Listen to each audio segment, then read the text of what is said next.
In this video, I'm going to go through my entire cryptocurrency portfolio. I'm going to be talking about why I hold each digital asset, and at the end, I'm going to be talking about some of the principles behind the portfolio and how I manage it. Bear in mind that I'm not a financial advisor and this is not financial advice. Copy trading someone without conviction is a recipe for disaster, so do your own research. My biggest allocation is for US dollar stablecoins. This isn't because I'm particularly bullish on the US dollar or I'm not concerned about inflation. It's simply because I run a 60-40 portfolio where 40% of the makeup is in stablecoins and 60% is in cryptocurrencies. Now, what this allows me to do is gain a low risk yield, and it also allows me to rebalance my portfolio so it automates and takes some of the risk out of market timing. So if the crypto markets go down, then the allocation of stable coins goes higher because the crypto is worth less. And that means that I have to rebalance my portfolio to buy more cryptocurrency when the market's gone down. If the opposite happens and the markets go up, then I sell some of my cryptocurrency to rebalance the other way. Next, we have the two big layer ones in Bitcoin and Ethereum. I currently have 22% in Ethereum and 18% in Bitcoin.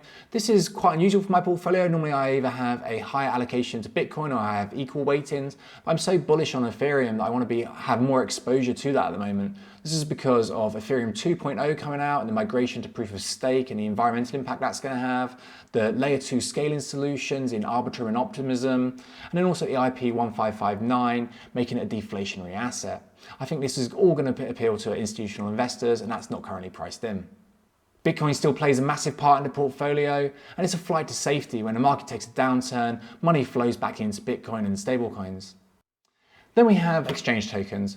I have 4% weightings for both Binance's BNB token, FTX's FTT token, for slightly different reasons. I think Binance's token, it offers increasing amounts of utility. They're constantly innovating and one of the fastest and best innovators in the space with regards to centralized exchanges and the things that they offer.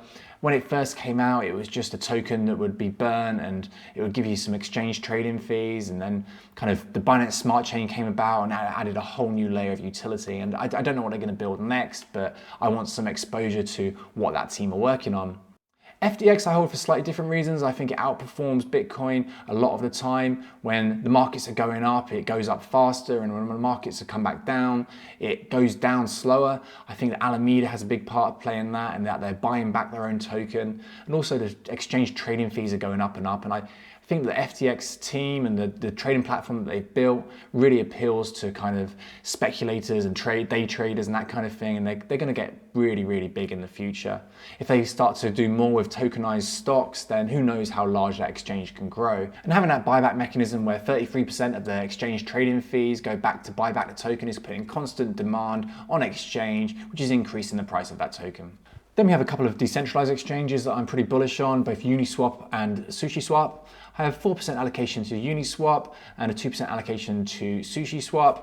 I'm very bullish on Uniswap. I think they're almost like a household brand in the crypto community, where any kind of market that they enter, whether that be layer 2s on Ethereum or kind of alternate subchains, I think they're going to dominate just because it's going to be the go-to place over anything else for kind of retail traders. And I think there's a chance we might see kind of another summer of Uniswap gems and a summer of DeFi type thing, or later in the year we're going to kind of see a move towards that kind of space.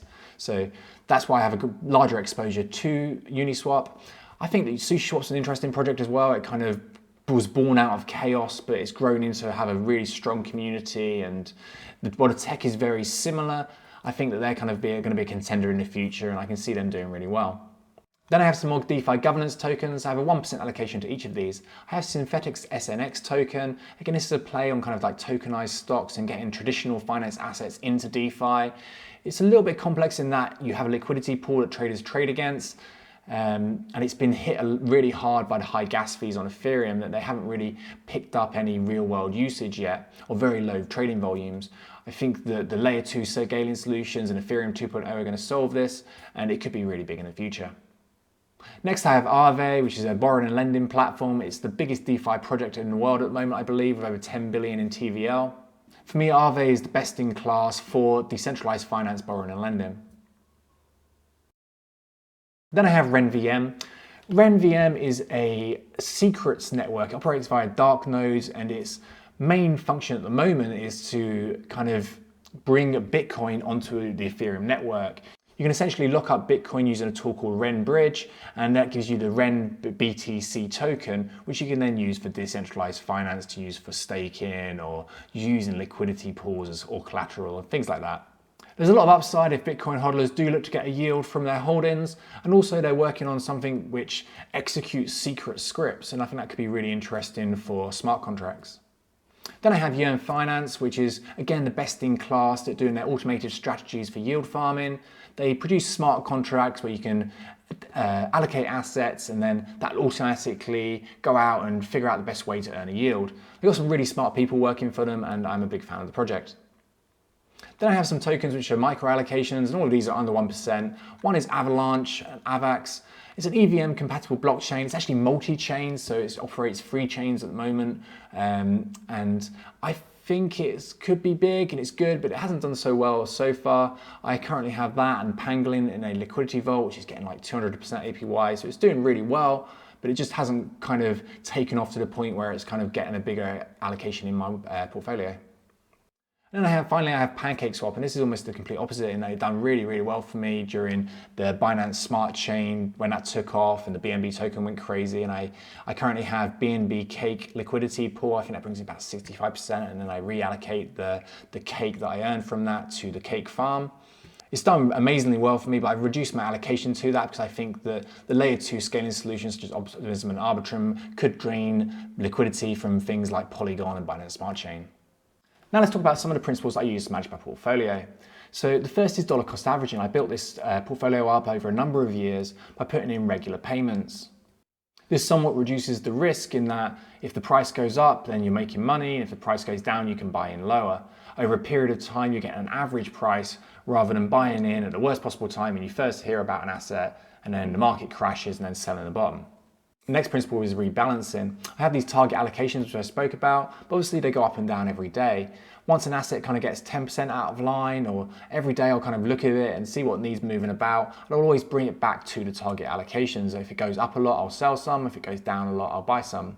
This really requires you to have high conviction on your assets, because if something's going down a lot, then you need to kind of have belief that it's going to come back. Otherwise, you're taking money out of assets that are overperforming and putting them into underperforming, and that takes some kind of emotional control. Something I've talked about previously is the 60-40 portfolio, and this kind of works with the rebalancing as well. I have 60% of my assets in cryptocurrency and 40% in stablecoins, yield-bearing stablecoins. There's obviously an opportunity cost for this when the markets are going parabolic, but I think the pros outweigh the cons, and I'm trying to beat the portfolio in terms of US dollar and Bitcoin. If I do that consistently, then I feel like I'm doing a good job, and this helps me achieve that. The final thing is when I'm looking at new projects or trying to decide whether to make an allocation to something new, then I look at the risk profile. What's the risk, what's the reward, and is there asymmetrical risk on this investment? And how does that compare to the investments that I've currently got, and would I be willing to hold this for a long period of time? Do I think the project will still be there in 10 years, 20 years maybe? And over the years I found that investing in higher quality projects that I think are going to be around for a long period of time outperform eventually. Now, how do I manage my portfolio? This might not be the best way, and it's quite simple, but I actually use a Google Docs spreadsheet. I use a custom price feed, but that's about as technical as it gets. I simply import the prices, I look at how much they've gone up, how much they've gone down, what the percentage allocation in real terms is, and what my target allocation is, and I rebalance it accordingly. When I'm rebalancing, I generally use an execution script, so I'll hold a limit order, a percentage off the current market price, and I'll batch my orders down so that there's only a small amount going through over the period of a few hours, and I'll update my spreadsheet the following day with the new allocations once those orders have gone through. For the most part, I'm not in any rush to buy or sell, so this works nicely in that it reduces my fees because I'm a market maker rather than a market taker, and it gets me a really good price and execution price from the tests that I've done. Occasionally I'll use very simple technical analysis to put limit orders in at very obvious support levels or trend lines, which I think are going to get hit. I hope you found this video interesting. Please remember that I'm not a financial advisor. This is not financial advice. I don't endorse or recommend any of the projects that I've spoken about. If you're interested in learning more about the cryptocurrency markets and blockchain technology, then subscribe to the channel and don't forget to hit the like button for the YouTube algorithm. Thank you for watching.